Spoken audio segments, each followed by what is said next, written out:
Selamat datang di mata kuliah pengantar Teknologi Informasi dan Komunikasi pertemuan 10. Di pertemuan 10 ini kita akan membahas mengenai perangkat lunak komputer. Perangkat lunak komputer atau biasa disebut dengan software merupakan sekumpulan data elektronik yang disimpan dan juga diatur oleh komputer. Data ini dapat berupa program ataupun instruksi yang akan menjalankan suatu perintah.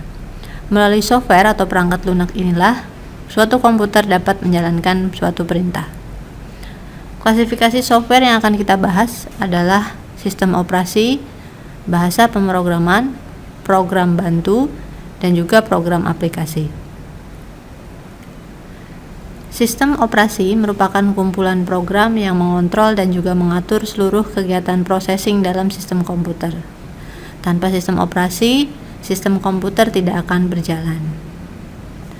Sistem operasi berfungsi untuk mengendalikan dan juga mengatur kerja media input, output, tabel pengkodean, memori, penjadwalan prosesor, dan lain-lain. Sistem operasi juga berfungsi sebagai penghubung antara user, hardware, dan juga software yang digunakan. Fungsi dari sistem operasi diantaranya adalah menyimpan program dan juga mengaksesnya, membagi tugas di dalam Central Processing Unit, mengalokasikan tugas-tugas penting, merekam sumber-sumber data, mengatur memori sistem, termasuk di dalamnya menyimpan, menghapus, dan juga mendapatkan data, memeriksa kesalahan-kesalahan yang terjadi pada sistem, multitugas, seperti di dalam Windows 98, Windows XP maupun Windows 7, memelihara keamanan sistem yang terkait dengan jaringan. Jenis sistem operasi diantaranya adalah yang pertama, kemunculannya adalah Disk Operating System atau DOS. Kemudian berikutnya muncul OS2 atau Operating System 2. Dan dewasa ini kita mengenal sistem operasi Macintosh, Linux, dan juga Windows. Ini adalah beberapa jenis sistem operasi, di mana beberapa sistem operasi ada yang berbayar dan ada juga yang open source. Seperti Linux adalah salah satu sistem operasi open source, di mana codingnya terbuka sehingga memungkinkan untuk setiap orang memodifikasi sistem operasi tersebut sesuai dengan kebutuhannya. Kemudian perangkat lunak yang kedua adalah bahasa pemrograman. Program bisa diibaratkan sebagai kumpulan dari beberapa instruksi. Kemudian di dalam program terdapat sintaks. Sintaks merupakan kumpulan aturan. Kemudian biasanya program tidak dapat dijalankan apabila mengandung sintaks ataupun aturan yang keliru, atau biasa disebut dengan sintaks error. Klasifikasi dari bahasa pemrograman terbagi menjadi 5 generasi, di mana di awal generasi bahasa pemrograman lebih berorientasi kepada mesin. Kemudian pada tingkat pengembangannya sampai dengan generasi kelima, bahasa pemrograman lebih cenderung kepada orientasi manusia. Yang pertama, klasifikasi bahasa pemrograman generasi 1. Pada generasi ini orientasinya adalah mesin, di mana program disusun dengan menggunakan bahasa mesin. Program generasi ini sangat sulit untuk dipahami karena pemrogram harus benar-benar menguasai operasi komputer secara teknis. Contoh, ketika seorang programmer akan memindahkan suatu file atau suatu data, maka programmer tersebut harus mengetahui kode biner atas instruksi pemindahan. Misalkan kode biner untuk instruksi pemindahan adalah 10110. Kemudian data tersebut akan dipindahkan kemana? Contohnya adalah ke register yang digunakan di sini adalah register prosesor AL. Misalkan registernya kodenya adalah 000. Maka programmer tersebut untuk memindahkan sebuah nilai ke dalam register prosesor AL harus mengetikkan, yaitu yang pertama adalah kode biner instruksinya diikuti dengan register, yaitu 10110, kemudian diikuti dengan 000. Cukup rumit untuk bahasa pada pemrograman generasi pertama. Pada bahasa pemrograman generasi kedua ini menggunakan bahasa rakitan atau yang disebut dengan assembly, di mana pada generasi ini kode-kode biner sudah tidak digunakan, tapi digunakan dalam bentuk kependekan dari kata-kata. Contohnya misalkan move, itu untuk menyatakan move atau pemindahan data, JNZ untuk jump non-zero. Ya, instruksi-instruksi dalam generasi kedua sebenarnya identik dengan satu instruksi dalam bahasa mesin. Bahasa ini otomatis sedikit lebih mudah dipahami daripada bahasa mesin karena menggunakan kata-kata yang dipendekkan. Kemudian pada pemrograman generasi ketiga ini sudah menggunakan pendekatan prosedural, di mana pemrogram perlu menuliskan instruksi-instruksi yang rinci agar komputer melaksanakan tugasnya.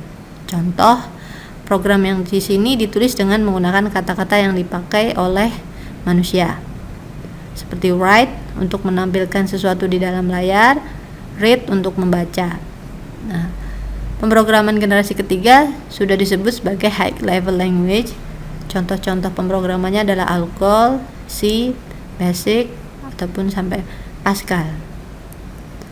Kemudian bahasa pemrograman generasi keempat dirancang untuk mengurangi waktu pemrograman dalam membuat program, sehingga karena waktunya dikurangi, produktivitas pemrogram tersebut diharapkan lebih meningkat dan programnya juga bisa dibuat dalam waktu yang lebih singkat.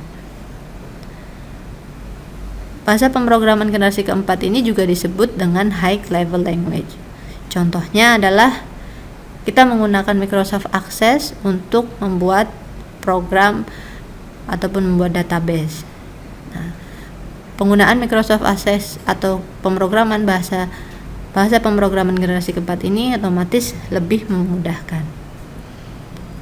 Kemudian bahasa pemrograman generasi kelima merupakan kelompok bahasa-bahasa pemrograman yang ditujukan untuk menangani kecerdasan buatan. Kecerdasan buatan merupakan disiplin ilmu dalam ilmu komputer yang mempelajari cara komputer meniru kecerdasan manusia. Contohnya adalah pemrosesan bahasa alami, baik itu mengatur komputer agar bisa berkomunikasi dengan manusia, ada pengendalian robotika, atau juga berbagai macam aplikasi sistem pakar. Tingkatan bahasa pemrograman bisa dibagi menjadi 3 level. Yang pertama adalah bahasa tingkat rendah, bahasa tingkat menengah, dan juga bahasa tingkat tinggi. Bahasa tingkat tinggi terbagi menjadi 2, yaitu yang berorientasi pada prosedur dan juga berorientasi pada masalah. Yang ketiga, software utilitas atau software program bantu. Utilitas merupakan program yang bermanfaat untuk melakukan kegiatan yang berhubungan dengan sumber daya sistem, seperti contohnya memformat disk, scan disk, atau mendefragment disk. Dalam program bantu ini ada juga yang disebut dengan device driver, di mana device driver merupakan peranti-peranti peripheral biasanya sudah disediakan oleh vendor yang memproduksi perangkat keras. Contohnya device driver untuk printer, untuk mouse, ataupun yang lain. Program bantu berikutnya ada yang disebut dengan translator. Translator ini contohnya adalah interpreter. Ini adalah perangkat lunak yang mampu mengeksekusi kode program lalu menerjemahkannya ke dalam bahasa mesin. Perintah yang dibuat oleh programmer tersebut dieksekusi baris demi baris sambil mengikuti logika yang terdapat di dalam kode tersebut. Kemudian translator ini juga bisa berupa compiler, di mana di sini program sistem yang digunakan sebagai alat bantu dalam pemrograman. Yang keempat, yaitu program aplikasi, adalah perangkat lunak yang dirancang khusus untuk kebutuhan tertentu. Contohnya untuk mengolah kata, mengolah lembar kerja, presentasi, ataupun desain grafis. Nah, ini contohnya adalah ada Word, Excel, ataupun Photoshop. Berdasarkan fungsinya, perangkat lunak dibagi menjadi perangkat lunak aplikasi dan juga perangkat lunak sistem. Sedangkan berdasarkan cara mendapatkan perangkat lunak dan juga hak pemakaiannya, ada beberapa yang bisa kita sebutkan di sini. Yang pertama adalah perangkat lunak komersial. Ini biasanya untuk kalangan bisnis dan juga memperoleh keuntungan. Biasanya berbayar. Kemudian perangkat lunak domain publik, ini biasanya perangkat lunak yang disebarluaskan dan tidak memiliki hak cipta. Ada juga shareware, ini adalah perangkat lunak yang mengizinkan orang-orang untuk meredistribusikan salinannya, tetapi mereka yang terus menggunakan diminta untuk membayar biaya lisensi. Contohnya adalah program-program atau perangkat lunak trial, di mana pada jangka waktu tertentu untuk menggunakannya kembali maka orang harus membayar lisensi.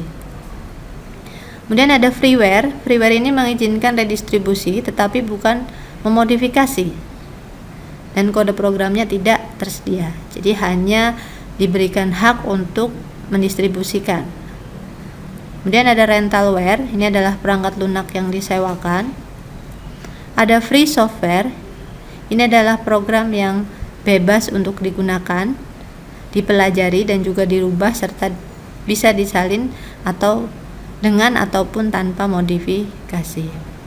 Dan open software, ini adalah perangkat lunak yang membebaskan source code-nya untuk dilihat oleh orang lain, kemudian membiarkan orang lain mengetahui cara kerja software tersebut, dan juga membiarkan orang lain memperbaiki kelemahan-kelemahan yang ada pada software tersebut. Pengelompokan perangkat lunak berdasarkan antarmuka pemakai. Antarmuka pemakai ada yang disebut dengan command driven, ini adalah pada generasi awal. Biasanya bentuknya adalah command driven interface, kurang ramah kepada user. Dan yang dewasa ini lebih sering digunakan adalah antarmuka yang disebut dengan graphical user interface. Pada graphical user interface, misalkan di sini untuk membuat sebuah database kita tinggal mengoperasikan tools-tools yang ada di dalam menu. Sedangkan pada command driven, untuk membuat sebuah database kita harus mengetikkan kode ataupun query-query yang digunakan untuk membuat database tersebut. Kemudian perangkat lunak aplikasi dapat digolongkan sebagai yang pertama adalah perangkat lunak hiburan, contohnya adalah Windows Media Player. Ada perangkat lunak pendidikan, ini biasanya dikemas dalam bentuk game untuk anak-anak. Kemudian ada juga perangkat lunak bisnis, contohnya adalah program-program accounting. Kemudian perangkat lunak khusus, ini di sini contohnya adalah dalam dunia kedokteran. Ada juga perangkat lunak produktivitas kerja. Ini adalah perangkat lunak yang membantu peningkatan produktivitas kerja. Contohnya adalah software suite yang ada di dalam OpenOffice. Yang terakhir kita membahas yang disebut dengan software suite. Software suite merupakan kumpulan beberapa program yang dikemas menjadi satu. Contohnya dalam Microsoft Office terdiri dari beberapa paket, yaitu Microsoft Office Access, Excel, Groove, sampai dengan Microsoft Office Word. Kumpulan beberapa program yang dikemas menjadi satu seperti inilah yang disebut dengan software suite. Demikianlah materi kita di pembahasan pertemuan 10 mengenai perangkat lunak ataupun software. Sampai jumpa di pertemuan berikutnya.